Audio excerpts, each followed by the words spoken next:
estudando o livro dos espíritos, diversidades de raças. Todos os globos são habitados. Por que o corpo morre? Perguntas 52 a 54. De onde vêm as diferenças físicas e morais que distinguem as variedades de raças humanas na Terra? Do clima, da vida e dos costumes. Dá-se o mesmo com dois filhos da mesma mãe, que, educados longe um do outro e de modos diferentes, em nada se assemelharão quanto ao moral. O homem surgiu em vários pontos do globo? Sim, e em diversas épocas. E é essa também uma das causas da diversidade das raças. Mais tarde, os homens, dispersando-se nos diferentes climas e aliando-se a outras raças, formaram novos tipos. Essas diferenças constituem espécies distintas? Certamente que não. Todos são da mesma família. Porventura, as múltiplas variedades de um mesmo fruto o impedem de pertencer à mesma espécie? Se, pois, a espécie humana não procede de um só indivíduo, os homens devem deixar, por isso, de se considerarem irmãos? Todos os homens são irmãos em Deus, porque são animados pelo Espírito e tendem para o mesmo fim. Quereis sempre tomar as palavras ao pé da letra.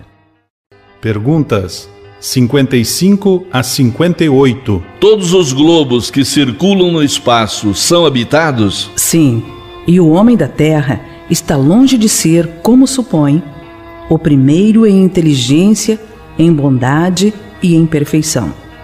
Entretanto, há homens que se julgam muito fortes e pretendem que só este pequeno globo tenha o privilégio de abrigar seres racionais.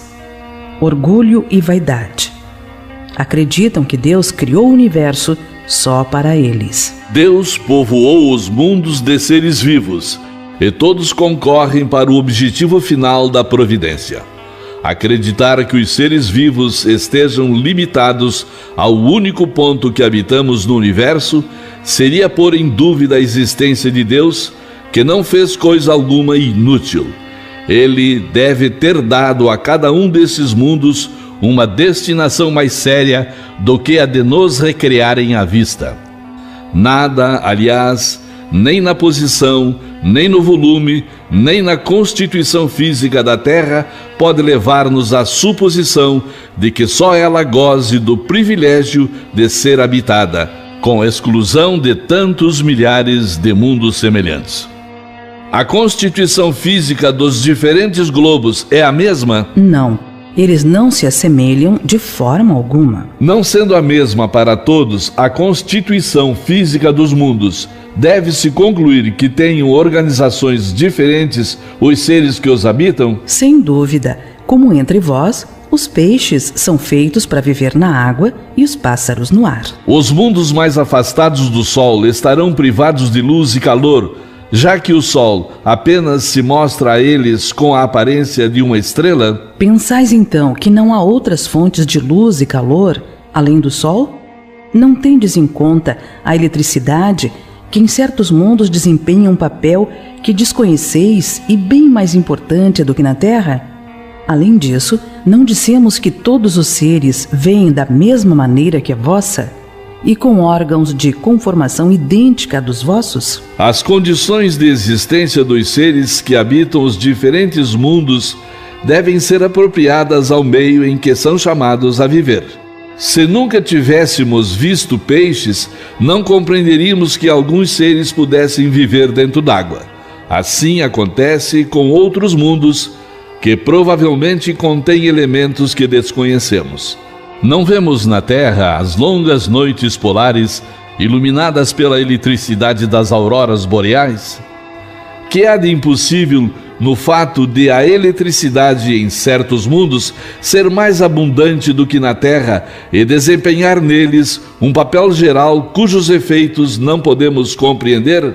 Esses mundos podem, pois, conter em si mesmos as fontes de calor e de luz necessárias aos seus habitantes. A vida e a morte. Perguntas 68 a 70. Qual a causa da morte nos seres orgânicos? Esgotamento dos órgãos. Poder-se-ia comparar a morte à cessação do movimento numa máquina desorganizada? Sim, se a máquina não está bem montada, a mola se parte.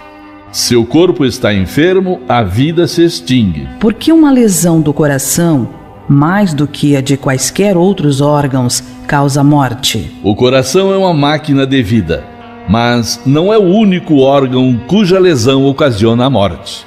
Ele não é mais que uma das engrenagens essenciais. Em que se transformam a matéria e o princípio vital dos seres orgânicos quando eles morrem? A matéria inerte se decompõe e vai formar novos organismos. O princípio vital retorna à massa. Morto, o ser orgânico, os elementos que o compõem sofrem novas combinações, de que resultam novos seres, os quais aurem na fonte universal o princípio da vida e da atividade, absorvendo-o e assimilando-o para novamente o devolverem a essa fonte quando deixarem de existir. Os órgãos estão, por assim dizer, impregnados de fluido vital. Esse fluido dá a todas as partes do organismo uma atividade que opera a cicatrização de certas lesões e restabelece as funções momentaneamente suspensas. Mas quando os elementos essenciais ao funcionamento dos órgãos estão destruídos ou muito profundamente alterados, o fluido vital é impotente para lhes transmitir o movimento da vida e o ser morre. Os órgãos reagem necessariamente uns sobre os outros. É da harmonia do conjunto que resulta a sua ação recíproca. Quando uma causa qualquer destrói esta harmonia, os órgãos deixam de funcionar como o movimento de um mecanismo cujas engrenagens essenciais estão desarranjadas. Dá-se o mesmo com um relógio que se desgasta com o tempo ou se danifica por acidente. A força motriz é impotente para fazê-lo funcionar. Num aparelho elétrico, temos uma imagem mais exata da vida e da morte. Como todos os corpos da natureza, esse aparelho contém eletricidade em estado latente. Os fenômenos elétricos só se manifestam quando o fluido é posto em atividade por uma causa especial. Então se poderia dizer que o aparelho está vivo. Vindo a cessar a causa da atividade, cessa o fenômeno e o aparelho volta ao estado de inércia. Os corpos orgânicos seriam, assim, uma espécie de pilhas ou aparelhos elétricos nos quais a atividade do fluido produz o fenômeno da vida. A cessação dessa atividade causa a morte. A quantidade de fluido vital não é absoluta em todos os seres orgânicos. Varia segundo as espécies e não é constante no mesmo indivíduo, nem nos demais indivíduos da mesma espécie. Há os que estão, a bem dizer, saturados de fluido vital, enquanto outros o possuem apenas em quantidade suficiente. Daí para alguns, vida mais ativa, mais tenaz e, de certo modo, superabundante. A quantidade de fluido vital se esgota. Pode tornar-se insuficiente para a manutenção da vida, se não se renovar pela absorção e assimilação das substâncias que o contêm. O fluido vital se transmite de um indivíduo a outro.